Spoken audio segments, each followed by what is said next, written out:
হচ্ছে একটি পাকিস্তান আমলের মসজিদ। পাকিস্তান আমলে দারোগারা নাকি এখানে নামাজ পড়তো সেই আমলে।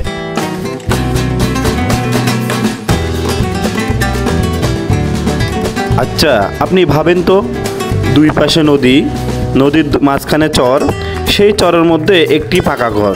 এই পাকা ঘর ছাড়া এখানে আর অন্য কোনো ঘর নেই। যেদিকে তাকান চারপাশে সবুজের সমারোহ। সেই চরের মধ্যে দাঁড়িয়ে আপনি যখন দেখবেন দুইটি নদী দুই দিকে বয়ে গেছে, তখন কতই না ভালো লাগবে। হ্যাঁ দর্শক, আজ আমি আপনাদেরকে এমনই একটি কল্পনার মতো সুন্দর জায়গায় ঘোরাতে নিয়ে যাব। পুরোটা সময় জুড়ে আপনাদের সাথে থাকবো আমি নুরুল ইসলাম।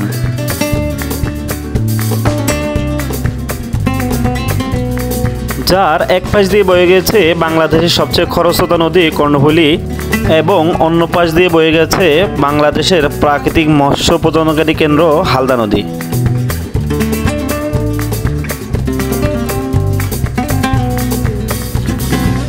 আমরা সেই জায়গায় যেতে যেতে হালদা নদীর দুই পাড়ের প্রাকৃতিক দৃশ্যগুলো মন বড় উপভোগ করতে লাগলাম এবং জেলেরা এই নদী থেকে মাছ ধরতেছে, এই সুন্দর দৃশ্যগুলো আপনার চোখে পড়বে।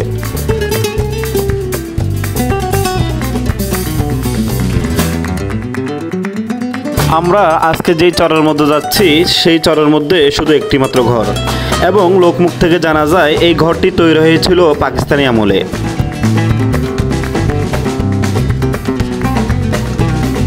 এই ঘরটিতে কারা বসবাস করতেন তা নিয়ে বিভিন্ন ধরনের লোক থেকে বিভিন্ন ধরনের কথা শোনা যায়।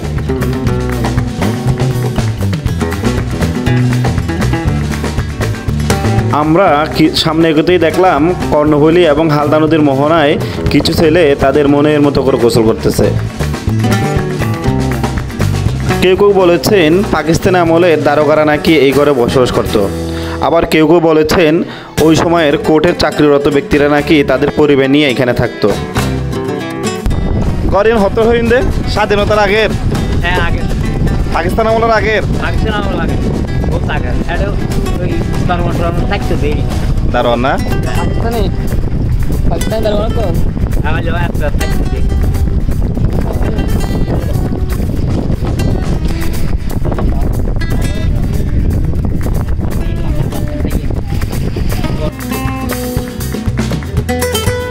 অবশেষে আমরা হালদা নদীর সুন্দর দৃশ্য দেখতে দেখতে নৌকা করে হালদা নদী এবং কর্ণফুলী নদীর মোহনায় এসে চরের মধ্যে নেমে পড়লাম। নৌকা থেকে উঠে দেখা হলো তাদের সাথে যারা এতক্ষণ নদীতে মন ভরে গোসল করতেছিল। তাদেরকে আমরা জিজ্ঞেস করার পর তারাই আমাদেরকে পথ চিনিয়ে নিয়ে যেতে লাগলো সেই ঘরটির কাছে। এই যে আমাদের পিছনে হচ্ছে কর্ণফুলী নদী, ওই পাশে হচ্ছে হালদা, এই পাশে হচ্ছে যে কর্ণফুলী নদী।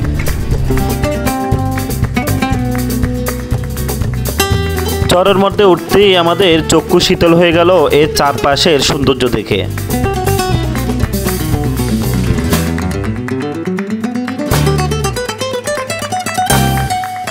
আবার কেউ কেউ বলেছেন পাকিস্তান আমলের কিছু মানুষ নাকি তাদের পরিবার পরিজন নিয়ে এইখানে সময় কাটানোর জন্য আসতো। তবে সে যাই হোক, এখন কিন্তু বর্তমানে ঘরটি পুরাই পরিত্যক্ত।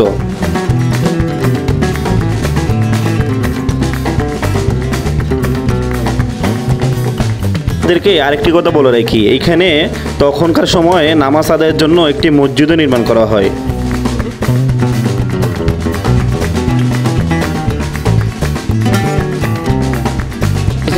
কি ভাই, পার কি সমস্যা? ভাই অনেক গরম মনে হচ্ছে ফিস ডালাই রাখছে এখানে, মানে ফা রাখা যাচ্ছে না, এমন গরম হয়ে যাচ্ছে এখানে। মাটি কি বেশি গরম? অতিরিক্ত ফা রাখা যাচ্ছে না। কিন্তু আমরা ওই জুতা খুলে চলে আসছি নৌকার মধ্যে, জুতা না আনার কারণে এখানে হাঁটা কষ্টকর হয়ে যাচ্ছে। না এখানে তো জোয়ার উঠলে পানি উঠে যায়, আমরা ময়লা হয়েছি সেজন্য জুতা আনি নাই।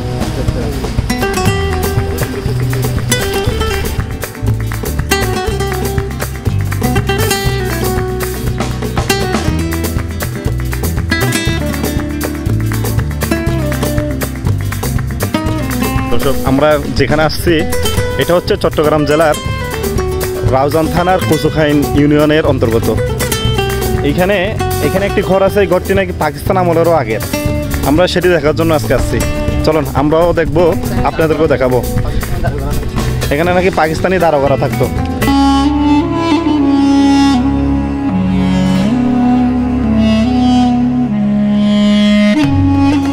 অবশেষে আমরা চলে আসলাম আমাদের সেই কাঙ্ক্ষিত জায়গায়।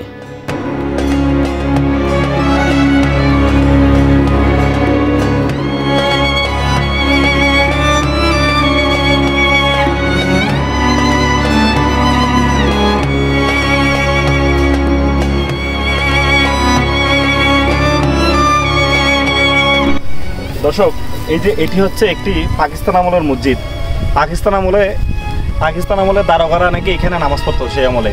দেখেন মসজিদটি এখন প্রায় নাই বললেই চলে, একেবারেই নাই, যে শুধু দুই পাশে দুটো দেওয়াল দাঁড়িয়ে আছে। আর সব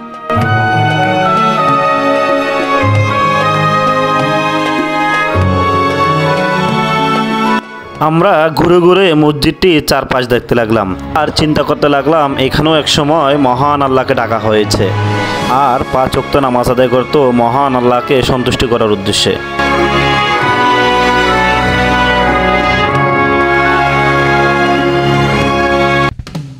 আপনারা এই চরের মধ্যে দাঁড়িয়ে একই জায়গা থেকে 3টি থানা দেখতে পাবেন। এগুলো হলো চট্টগ্রামের চানগাঁও, বোয়ালখালী এবং রাউজান থানা।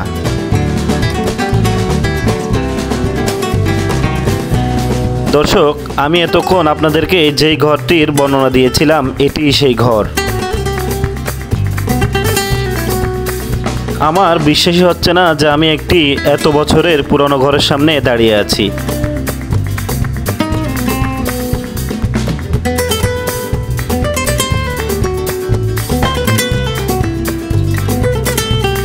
এই ঘরটির দেওয়াল এবং ছাদের দিকে তাকালেই বোঝা যায় এই ঘরটির বয়স কত হবে।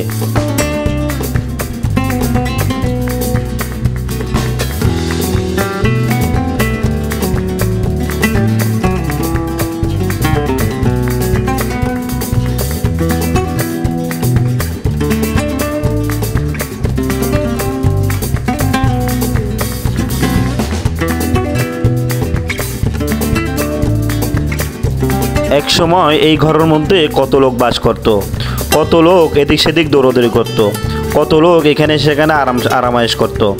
আজ সেই ঘরের ইট খুলে পড়ে যাচ্ছে, ছাদ ভেঙে পড়ে যাচ্ছে। কত লোক এখান থেকে শুয়ে শুয়ে কর্ণফুলী নদীর দৃশ্য উপভোগ করেছেন। আর সেই ঘরটি আজকে পরিত্যক্ত হয়ে পড়ে আছে, মনে হচ্ছে একটি ভুতুড়ে জায়গা।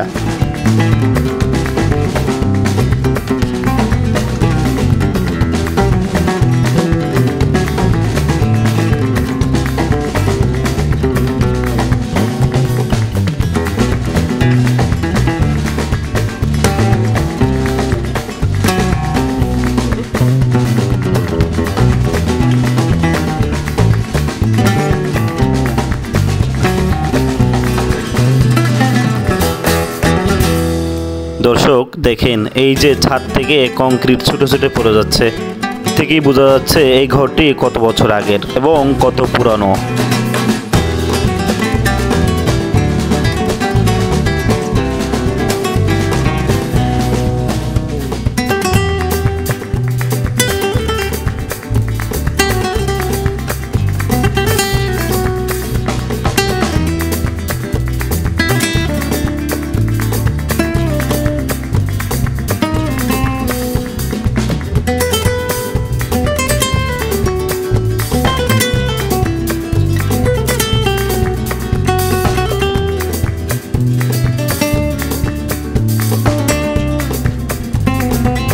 ঘরের মধ্যে এই রুমগুলোই ছিল তখনকার আমলের কোনো না কোনো মানুষের শোয়ার জায়গা অথবা আরামের জায়গা। আজ যেগুলো শুধুই পরিত্যক্ত, চারপাশে শুধু নদীর বাতাস আর শুনশান নীরবতা।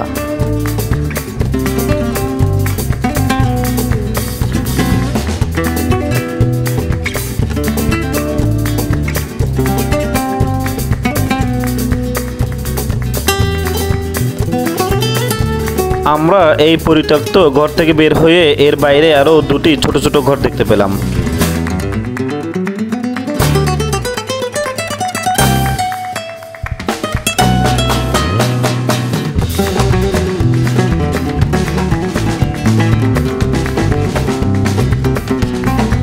এর কাছে যেয়ে বুঝতে পারলাম তখনকার সময় এই ঘরগুলো বাথরুম হিসাবে ব্যবহার করা হতো।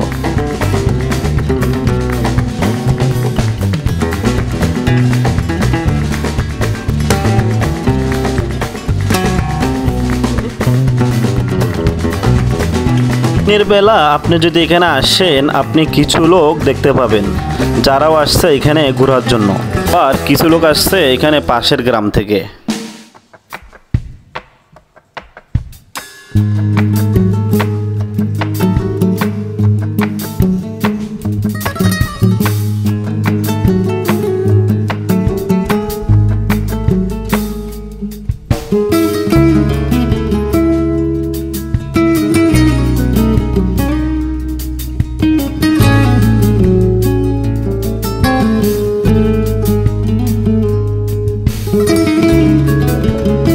আপনি এখানে আসার পর আপনার মনেই হবে না আপনি চট্টগ্রাম শহরের কাছাকাছি আছেন, আপনার মনে হবে আপনি দূর সমুদ্রের কোনো একটি চরের মধ্যে আছেন।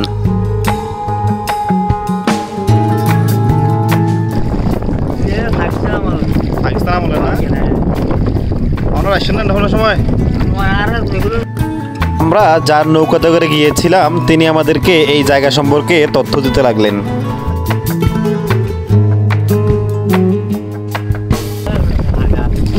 আচ্ছা আচ্ছা, ওই কোডের সহ্য বুয়া থাকতো। হ্যাঁ, ওই আর ওই 60-5 করতো। আবার আস্তে আস্তে উত্তর পরে এই নাকি ব্যাগুন। আচ্ছা দর্শক দেখেন, আমার পিছনে আপনারা যেগুলো দেখতেছেন এগুলো হচ্ছে মাছের ঘের।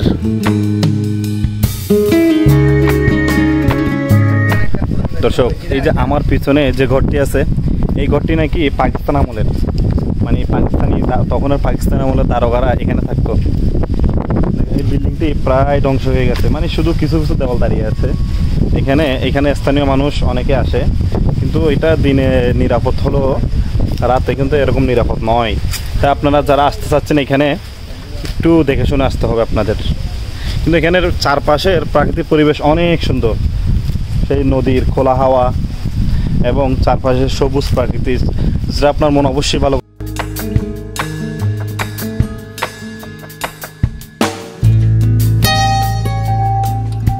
দর্শক চিন্তা করে দেখেন, এই ঘরের মধ্যে এবং এই ঘরের সামনে কত মানুষ হাঁটা চলা করতো এক সময়, আজ সেই জায়গাটি শুনশান নীরবতা পালন করতেছে।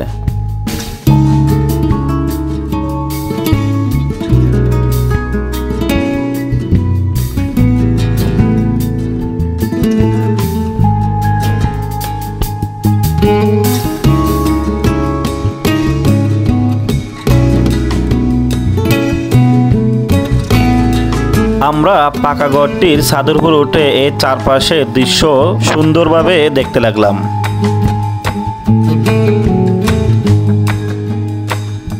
এই ছাদের উপর উঠে চিন্তা করতে লাগলাম এই ছাদটি কত বছর আগে ঢালাই দেওয়া হয়েছে এবং এখনো কত মজবুত দেখাচ্ছে। এই ঘরের ছাদের উপর থেকে কর্ণফুলী নদী এবং হালদা নদী খুবই সুন্দরভাবে দেখা যাচ্ছে।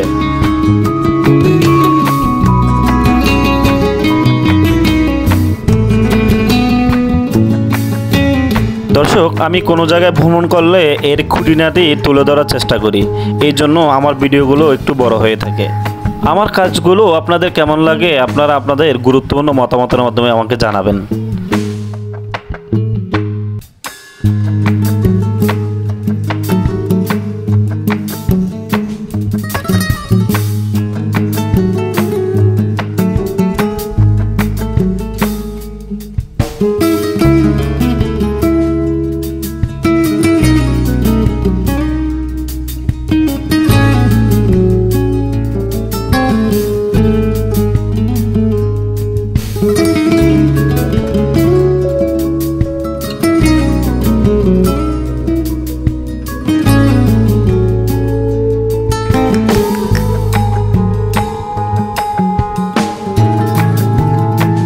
এই চরের মধ্যে আপনি এসে যেদিকেই তাকাবেন চারপাশে শুধু দেখতে পাবেন সবুজ আর সবুজ।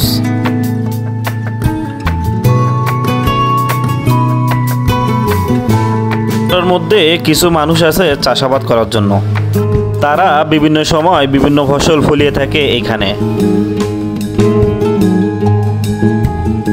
আপনি এই চরের মধ্যে অনেকগুলো মাছের ঘের দেখতে পাবেন, তবে এই মাছের ঘেরগুলোতে এখন মাছ চাষ হয় কিনা তা আমার জানা নেই।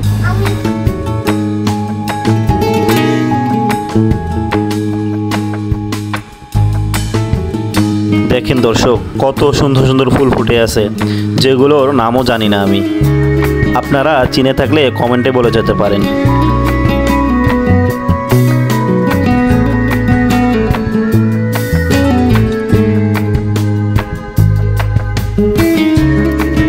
আপনারা এই গাছগুলো দেখতেছেন, এগুলো হচ্ছে লজ্জাবতী গাছ।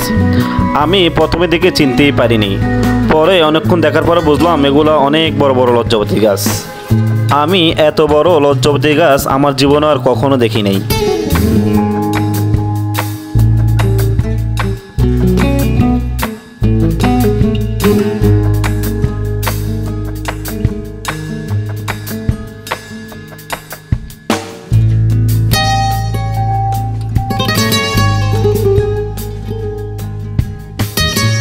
এই চরের মধ্যে এসে আপনার আরেকটা জিনিস খুবই ভালো লাগবে। আপনি দেখবেন শত শত মহিষ এই চরের মধ্যে বিচরণ করতেছে। তারা সবুজ ঘাসগুলো কি সুন্দর করে খাচ্ছে। আমার মনে হয় না এমন সুন্দর দৃশ্য আপনি চট্টগ্রাম শহরের এরকম আশেপাশে আর দেখতে পাবেন।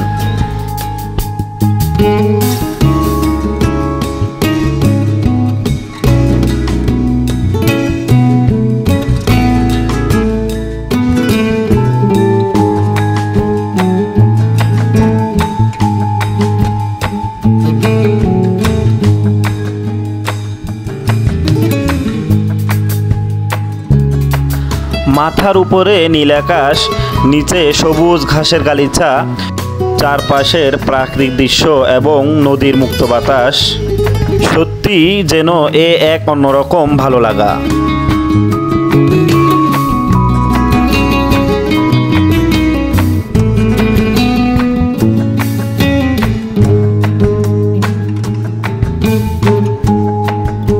দর্শক দেখেন, আমাদের পিছনে যেটুকু দেখা যাচ্ছে, দেখেন পুরো চট্টার মধ্যেই কতগুলো মহিষ। আপনি যেদিকে দেখবেন মহিষ ঘাস খাচ্ছে। দেখেন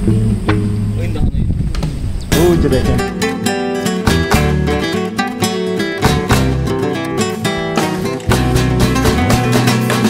দর্শক এই লজ্জাবতী গাছটাকে দেখেন, এটা কত বড়। আপনারা যারা এই চরে আসতে চান, চট্টগ্রামের কালুঘাট থেকে নৌকা যোগে হালদার চর অথবা মাঝের চর বললে তারা এখানে এসে নামিয়ে দেবে।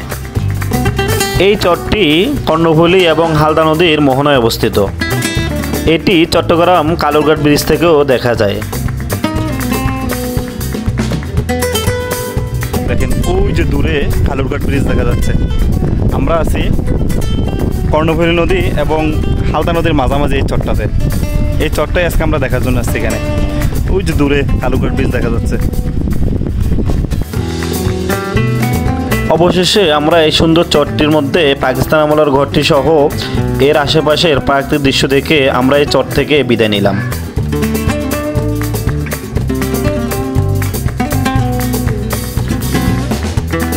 আজ এই পর্যন্ত। দেখা হবে এমন একটি রোমাঞ্চকর অন্য একটি ভিডিওতে। সে পর্যন্ত সকলে ভালো থাকুন, সুস্থ থাকুন। আল্লাহ হাফেজ।